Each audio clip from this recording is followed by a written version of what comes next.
নমস্কার বন্ধুরা, আমি আজকে করছি নিরামিষ করে আলুর দম। তো প্রথমে আলুটাকে বড় বড় করে কেটে নিয়েছি, কেটে সুন্দর করে ভেজে তুলে রেখে দিলাম। এইবার তেলের মধ্যে জিরে, তেজপাতা, শুকনো লঙ্কা আর একটু গরম মশলা ফোড়ন দিয়ে নেব। ফোড়ন দিয়ে এখানে একটা মশলা বানিয়েছি। এর মধ্যে কিছুই মশলা নেই, কাজু বাটা, টমেটো বাটা আছে, আর কাঁচা লঙ্কা, আর একটু জিরের গুঁড়ো, ধনের গুঁড়ো, আর একটু টমেটো সস দিয়েছি। আর লবণ, হলুদ, মিষ্টি তো আছেই। সামান্য জল দিয়ে সুন্দর করে কষিয়ে নেব। যখন সুন্দর করে কষানোটা জল দিয়ে হয়ে যাবে, তখন আমি আলুটা দিয়ে দেবো। ভেজে রেখেছিলাম যে আলুটা, সেই আলুটা দিয়ে দেবো। আলুটা না কষতে কষতে জল দিয়ে আলুটা সেদ্ধ হয়ে যাবে।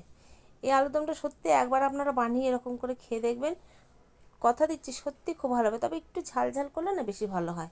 সবসময় একটু তরকারিতে একটু ঝালটা বেশি হলে, বেশি বলতে খুব বেশি না, অল্প।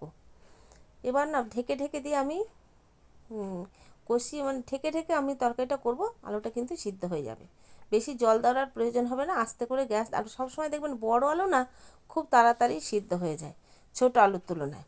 আর বড় করে আলুগুলো দিলে না খুব তাড়াতাড়ি, দেখছেন আলুগুলো কষতে কষতে কিন্তু আমার গলে গেল। এবার নামানোর আগে একটু ঘি, গরম মশলা দিয়ে নামিয়ে দেবো। তা আজকে এটা আমরা না পোলাও করেছি, পোলাও দিয়ে খাওয়ার জন্য এটা বানালাম আলুদমটা। তবে পরে একটু ঝোলটা টেনে নেবে, এরকম রেখে দিলে পরে টেনে নেবে, ভালো লাগবে। রুটি, পরোটা, লুচি সব কিছু দিয়ে খাওয়া যাবে। তা রাখি, সবাই খুব ভালো থাকবেন, টাটা।